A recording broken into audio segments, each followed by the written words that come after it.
तो आप सभी को पता होगा कि जो कि क्लास 12th का जो रियल पेपर आ चुका है, आप देख सकते हैं। तो वार्षिक परीक्षा, और आपको कल यही पेपर मिलेगा, जो कि कल 4 तारीख है। आपको यही पेपर मिलेगा, देख लेना, 100% यही पेपर मिलेगा आपको। तो क्लास 12th का जो पेपर है हमारा, और विषय है जीव विज्ञान, और आपको पूर्णांक मिलेगा 70 नंबर का मिलेगा, पूर्णांक यही मिलेगा। तो इस पेपर को हल करते हैं। तो यहाँ पर देखिए, समय दिया गया है आपको, 3 घंटे का समय दिया गया है, 3 घंटे का समय दिया गया है। फिर आपको कहा गया है कि सभी प्रश्न अनिवार्य है, ठीक है फिर। तो इस बिगर पेपर को वो करते हुए चलते हैं अपने क्वेश्चन की ओर। यहाँ पर पहले क्वेश्चन में कहा गया है हमको, थोड़ी जूम कर लेता हूँ मैं, आपको दिक्कत ना पड़े, आपकी खातिर वीडियो बना दूंगा। तो पहले क्वेश्चन में कहा गया है कि निम्नलिखित में से द्विलिंगी प्राणी है। तो आपको इसको आपको पता होगा, द्विलिंगी प्राणी आपको केंचुआ, तो केंचुआ में ए नंबर के में टिक लगा लेना है। फिर आपको दूसरे में कहा गया है दूसरे में कहा गया है एक प्रारूपी।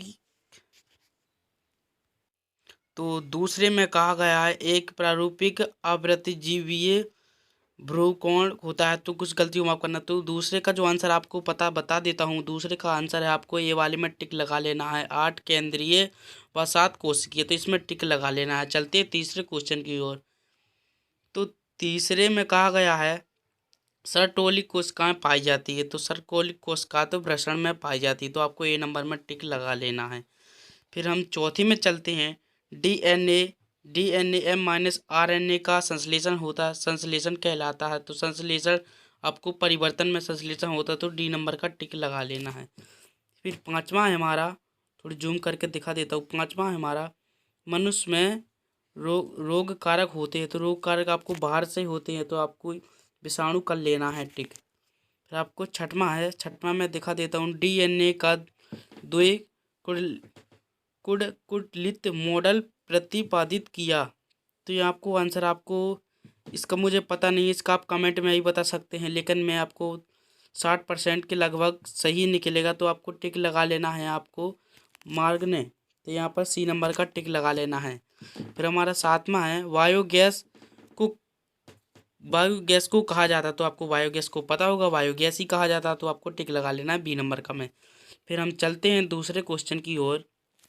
तो दूसरे क्वेश्चन में थोड़ी मैं जूम कर लेता हूँ। तो मैंने जूम कर लिया। तो दूसरे क्वेश्चन में कहा गया कि रिक्त स्थानों की पूर्ति कीजिए। मैं थोड़ी और जूम कर लेता हूँ। हाँ, तो दूसरे क्वेश्चन में कहा गया है कि रिक्त स्थानों की पूर्ति कीजिए। पहला है हमारा जीएमओ का पूरा नाम। जीएमओ का पूरा नाम, तो आपको एक्सेस गुणसूत्र होते हैं, वह एक शिशु में विकसित होता है। तो आपको पुत्री शिशु, यानी कि आप जल्दी से जल्दी स्क्रीनशॉट लेते चलिए। फिर तीसरा है हमारा, अकारिकी तथा अनुवांशिक रूप से एक समान जीव कहलाते हैं। तो आपको पता होगा फिलोम कहलाते हैं। फिर चौथा है हमारा GIFT का पूरा नाम। तो आपको स्क्रीनशॉट लेते चलना, थोड़ी बड़ा है, मैं वीडियो बड़ी नहीं करना चाहता। फिर पांचवा है हमारा, जैव उर्वरक के रूप में प्रयुक्त साइनोबैक्टीरिया है। तो आपको, तो पांचवा में है आपका एक कोशिकीय जीवाणु। फिर हमारा छठवां है, मलेरिया रोग ... परजीवी के द्वारा होता है। तो आपको मलेरिया रोग तो पता होगा, मादा एंड्रोफिलेज मच्छर के द्वारा होता है। तो चलते हैं सातवें क्वेश्चन में कहा गया है एड्रेस रोग ...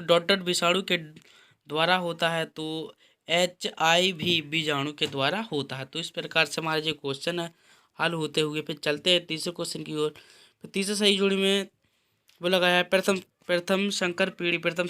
तो आपको पता होगा, डी वाला नंबर लगा लीजिए, TT होती है। दूसरा हमारा द्वितीय शंकर पीढ़ी आपको लगा लेना है AUG में। और तीसरा आपको पता नहीं है। तीसरा आपको सही जोड़ी मुझे दो ही पता थी, तो दो ही बता दी, बाकी आप लगाते चलिए। मैं आपको कुछ आंसर ही दूंगा। आपको यहाँ पर एक वाक्य के जो आंसर है वो देख लेना है। यहाँ पर आपको इसके आंसर ढूंढ लेना है। बट मैं वीडियो बड़ी नहीं करना चाहता, मैं आपको इसके आंसर बताऊंगा, जो कि यहाँ पर 3-3 नंबर में मिलेंगे। तो यहाँ पर कहा गया है, पाँचवें क्वेश्चन से स्टार्ट करूँगा। पाँचवें क्वेश्चन में कहा गया है निषेचन को परिभाषित कीजिए। तो आप जल्दी से जल्दी नोट करते चलिए निषेचन की परिभाषा, जो कि मैंने दे दी है। फिर छठवें क्वेश्चन में कहा गया है पुष्प के मुख्य भागों के नाम। तो पुष्प के मुख्य भागों के नाम आप जल्दी से जल्दी नोट करते जाइए, जो कि मैंने आपको बता दिए हैं। फिर चलते हैं सातवें क्वेश्चन की। सातवें क्वेश्चन थोड़ी ब्लर आ रहा है, इसलिए मैं नहीं बताना, मैं यहाँ से स्टार्ट करूँगा। हाँ, यहाँ से स्टार्ट DNA का करूँगा। जो आंसर है आप जल्दी से जल्दी नोट करते चलिए, स्क्रीनशॉट लेते चलिए। शुक्राणु व अंडाणु, यहाँ से स्टार्ट करूँगा मैं। तो शुक्राणु और अंडाणु में कोई तीन अंतर, तो जल्दी से जल्दी स्क्रीनशॉट ले सकते हैं आप सभी। फिर चौदहवां हमारा DNA व NA का नाम लिखिए। तो ये मुझे मिला नहीं था, अगर आपको कुछ चाहिए तो कमेंट कर देना, मैं आपको दूसरी वीडियो बना दूंगा। फिर ड्रग व एंड एल्कोहल के कोई तीन अंतर, तो इसका आंसर मिलेगा, मुझे नहीं मिला, बट मैं आपको बता देता हूँ कि इसका आंसर आपको यूट्यूब पे जाना है, यूट्यूब पे लिख देना है ड्रग व एल्कोहल में कोई अंतर, तीन आपको अंतर आ जाएंगे। फिर आपको तैयारी उसकी कर लेनी है। फिर आपको गाइस अगर वीडियो अच्छी लगी हो तो लाइक शेयर सब्सक्राइब करना ना भूलें। और हाँ, आपको अगर क्लास 12th का जीव विज्ञान का PDF चाहिए तो लिंक डिस्क्रिप्शन में जाकर वहाँ से डाउनलोड कर लिया। और हमारे चैनल पर